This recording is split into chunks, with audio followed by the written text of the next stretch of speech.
Begamashik and Dijanikas. Maingan Nindudayan.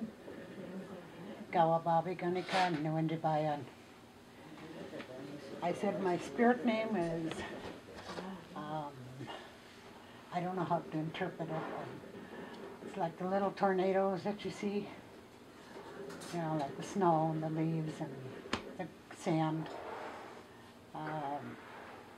My clan is the wolf. It's kind of like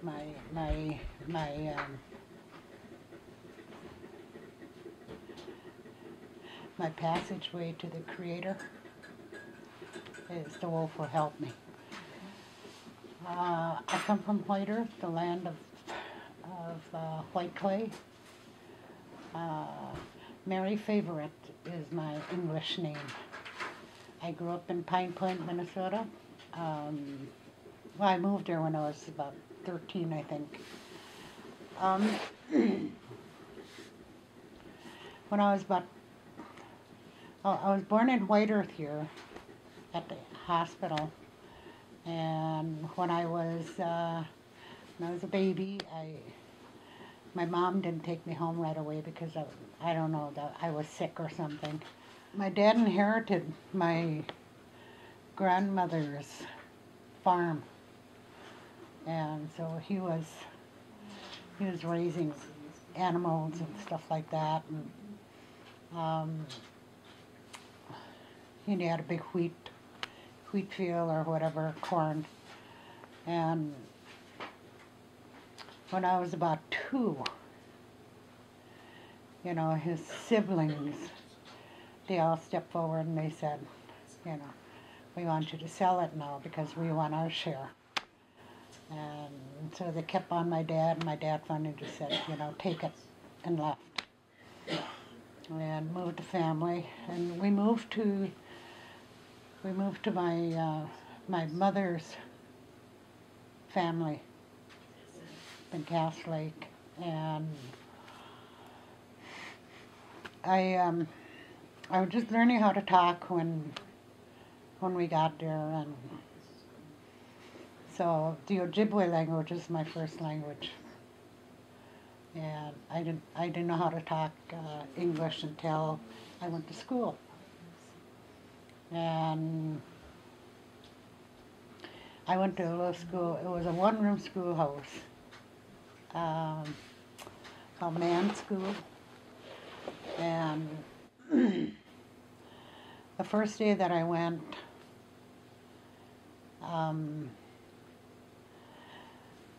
you know, we had never, well, I never saw a person, a non-native person. So it was kind of a shock to me, you know. Anyway, my teacher was non-native, and we walked into the school, and she was standing up against the blackboard, you know, with her arms crossed like this here. And I remember walking in, looking at her, and my mouth just dropped. And I kept staring at her like, what's wrong with her, you know? I went home, and I told my mother I wasn't going back to school. And she said, oh, you have to. And she said, well, why don't you want to go to school? And I said, there's this woman there. I said, she's sick. She has no color. I said, even her hair is yellow. But that was my first experience, you know, with the non-native. And the school I went to was kind of like a boarding school type of thing, you know. She was very abusive to us. We always got spankings. We'd get our hands beat up with rulers. And you know, every year, I think I went to school there 4 years. Every year that we went, they would take us to get our eyes examined, to get our teeth checked, to go for a physical, and all that, you know. And we go to the hospital.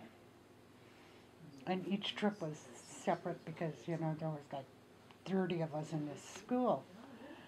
And so anyway, I remember one time going there and I think it was we were all going to the dentist. And I could hear them kids screaming and crying, you know. They were getting their teeth drilled and stuff like that, you know, with no Novocaine, nothing, you know. And so I was scared.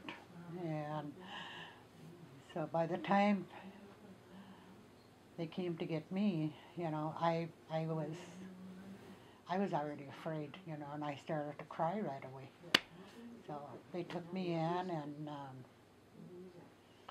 made me open my mouth, and I think I bit him.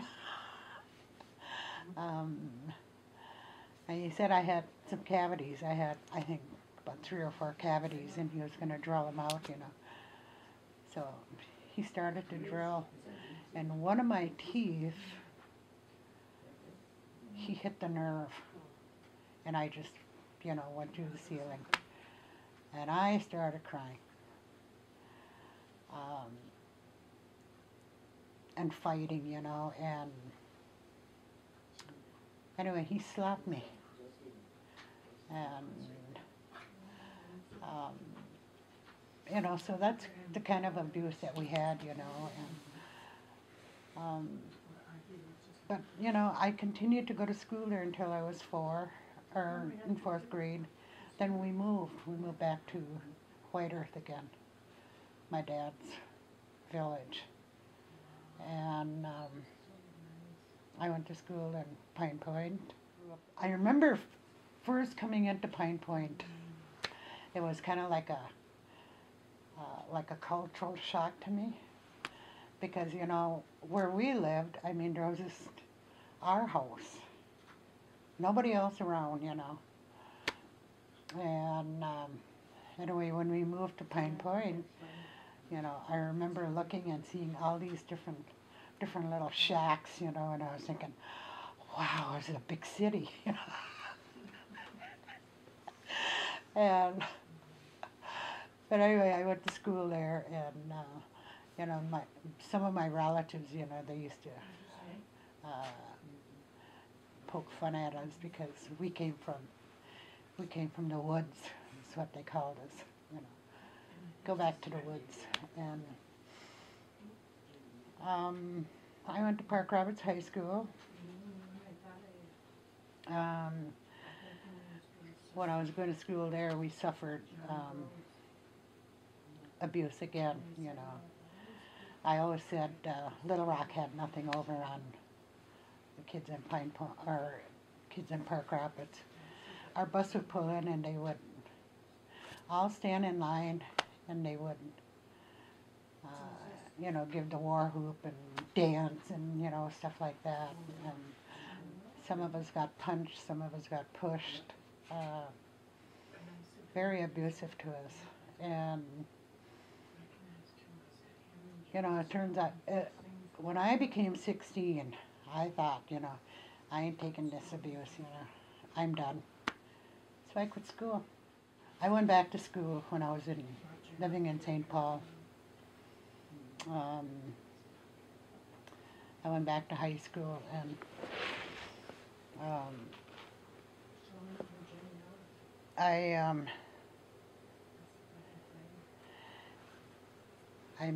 I met this guy, and I ended up with him, and, you know, we got an apartment together. I think I was about 2 months pregnant,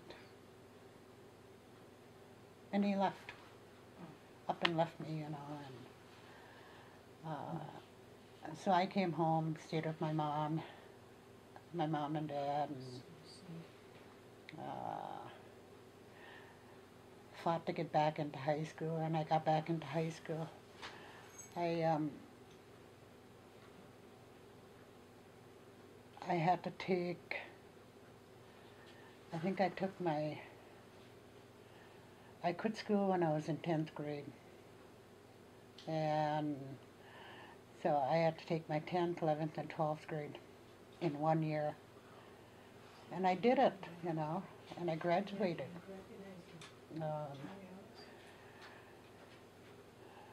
And after graduation, I was out deer hunting with my dad and my brothers, and I met my husband. He's non-native.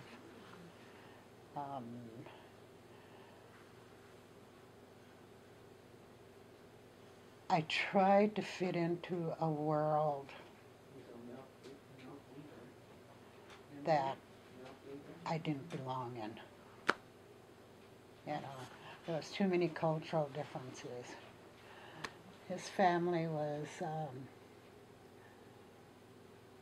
they were racist, they were prejudiced. They never included, my children and I, and, well, my son and I, and, like the family gatherings and stuff like that. So we'd sit home and he'd go.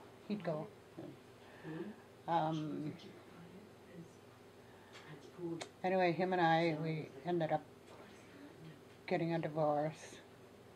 I had 3 children then. I started looking for a job, and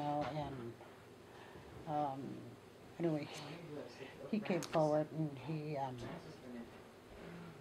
filed charges on me and stuff like that, and so they gave him custody of my kids. And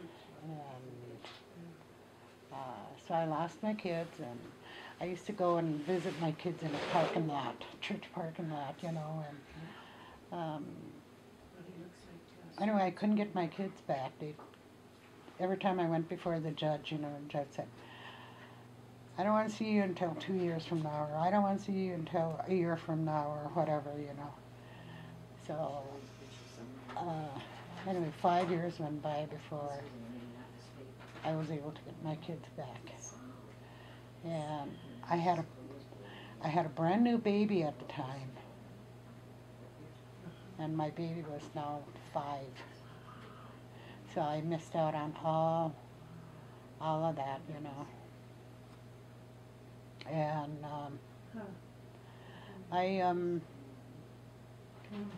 I got a job. As soon as I got my kids back, I ran back to the res. And so I stayed here for a while, and I couldn't fit into the community, because it was like everybody, it was like we all grew apart, and, a lot of drinking, a lot of drugging and stuff like that, and I wasn't doing that. And so, we didn't fit in. And I had also gotten married and divorced again. I married an old biker, and we were married only I was married to him for 5 years, but I only lived with him for 3 months. And, he went his way, and I went my way.